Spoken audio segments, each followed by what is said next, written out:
Om Gam Ganapataye Namaha. Om Gam Ganapataye. Então, a semana da limpeza, ela é para limpar esse caminho, para tirar todas as poeiras, todos os bloqueios, limpar toda a parte relacionada à nossa matriz genética, né, dos nossos pais, porque é uma dos bloqueios, assim, não bloqueios, né? Fê, você quer falar um pouquinho disso? Então, uma coisa que a gente abre, né, também um retiro falando isso, que é a gente cresce, né, tendo que agradar nossos pais para a gente se sentir amados, agrada os amigos para se sentir pertencente. A gente faz parte de um grupo, né? A gente quer se sentir parte daquele grupo, incluso. Então, muitas das vezes, tudo aquilo que a expectativa em muita TV, muito programa, falando, ditando o que a gente deve ser, o que a gente deve fazer, o que a gente deve vestir. Então, a gente acaba sendo programado pelas expectativas dos outros. E só que é de uma forma muito poderosa, né? Não no sentido bom, porque a gente quer se sentir amado. Todo ser humano quer que se sentir aceito, quer que se sentir amado. E a gente quer fazer as pessoas felizes. A gente não quer decepcionar os outros, principalmente quando isso tem a ver com a nossa família, né? Então, a gente cresce em todo esse processo de querendo provar o nosso valor para os outros, receber o amor dos outros, e a gente começa a se distanciar daquilo que a gente é de verdade, né? E muitas vezes a gente nem sabe aquilo que a gente é, aquilo que a gente gosta, né? Então, essa primeira semana vai ser para limpar a expectativa de todo mundo, vai ser para abrir os presentes de por que a gente escolheu a nossa mãe, por que a gente escolheu o nosso pai nessa vida, qual é o que eles estão aqui para nos ensinar, mesmo que aquilo não seja falado pela boca deles, mas que pelo olhar mais elevado vocês vão conseguir identificar o porquê vocês escolheram essa família, né? Qual é a contribuição que elas são para você, mesmo que a família de vocês possa ser uma bagunça, principalmente, né? Ou quando a família de vocês for incrivelmente especiais. As duas formas têm um motivo. Então, quando a gente consegue limpar tudo isso, vocês vão ver que tem é como se abrisse dois raios da nossa vida, né? E aí lá na mentoria a gente explica também, porque a gente vai falar bastante da profissão, né? Então é uma coisa muito bonita, porque a profissão é o nosso servir. E se a gente separar a palavra, o que quer dizer o servir? É o ser, né? Vir, né?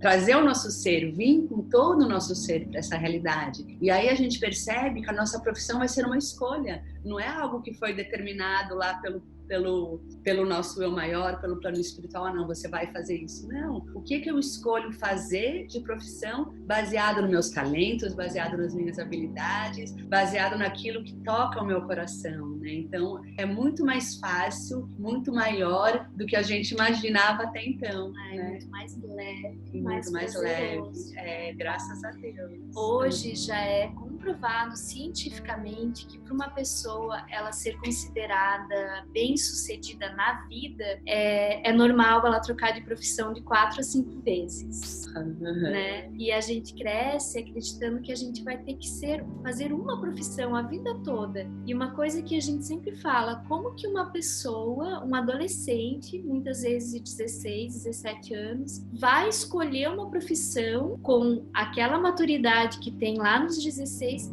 que vai ditar como vai ser toda a sua vida, né? Então a gente trabalha muito a limpeza disso também, a limpeza dessas expectativas, dessas crenças, desse eu tenho que ser, eu tenho que fazer. Quando você está vivendo o seu eu verdadeiro, quando você está vivendo no seu propósito, tudo é uma questão de escolha. Não existe eu tenho que, eu preciso, porque você escolhe experienciar tudo isso, né? E isso a gente vai trabalhar bastante na segunda semana, que é a semana do investigar. Então a gente vai investigar e guiar vocês para vocês começarem a se reconectar com o sabor de vocês. O que você vibra? O que você quer vibrar? O que você quer experienciar, né? Então, o que faz o seu coração vibrar? O que dá aquela sensação no estômago de felicidade, de excitement,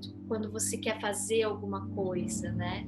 Muitas vezes toda essa parte ela é distorcida porque a gente tem essas crenças do que eu tenho que ser. Então, como a Fê sempre fala, a gente vê muito dançarino em escritório, muito artista sendo professor. Então, como que você faz para juntar essas duas coisas? A profissão, ela é como se fosse o veículo que você vai experienciar, eu diria, uma parte do seu propósito, porque você experiencia o seu propósito em todos os níveis, no seu relacionamento, com a sua família, com as suas escolhas, com você mesmo, com os seus colegas de trabalho. Às vezes aqui, como a gente mora na Austrália, tem, né, e a gente trabalha bastante com brasileiro, tem muita gente que trabalha em café, mas que lá no Brasil eram profissionais super bem-sucedidos. E muitas vezes eles entram em crise quando chegam aqui porque falam assim, nossa, mas eu estou fazendo café. Mas você, sendo você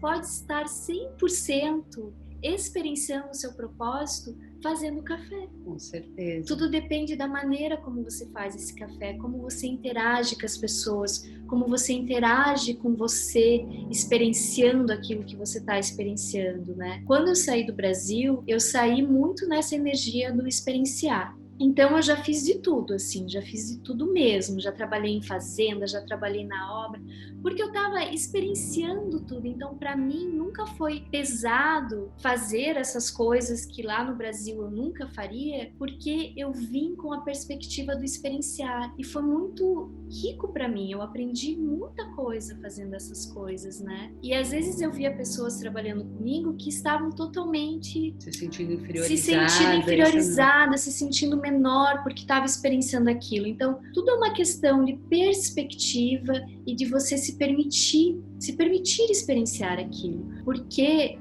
isso também é uma lei universal. O seu propósito verdadeiro, que você veio aqui experienciar, você vai experienciar. Não tem jeito. Não tem jeito, você vai experienciar. Então, uma outra crença é que a gente está perdendo tempo. Então, eu escutava muito isso das minhas amigas lá quando eu cheguei na Austrália, mas eu tô perdendo tempo, porque eu precisava, né, que nem eu saí do Brasil para terminar a minha faculdade aqui, e eu demorei mais de 1 ano para voltar para a faculdade. E muitas dessas pessoas que estavam na mesma situação que eu, elas falavam assim, mas eu tô perdendo tempo. Não existe perder tempo, gente. Não existe perder tempo. Tudo está na sua ordem divina, tudo que você experiencia faz parte da sua jornada do eu, desse caminho de volta ao coração, e tudo vai ser contribuição para quando o seu tempo divino, que é uma das coisas que a gente vai falar aqui na mentoria, né, chegar. E tudo isso são fragmentos que vão trazendo experiências para você. Que quando o seu tempo divino chegar, daquilo realmente você se alinhar 100% com aquilo, você vai perceber o quão importante esses pedacinhos de experiências que pareciam pedacinhos foram importantes, essenciais muitas vezes. E isso entra muito na nossa família também, né? Nossa, muito. Porque quando a gente trabalha esse pilar da família, a gente percebe o quão importante foi as experiências que a gente teve, mas que às vezes lá atrás você julgou como ruim, ou você não entendeu porque aquilo aconteceu com você.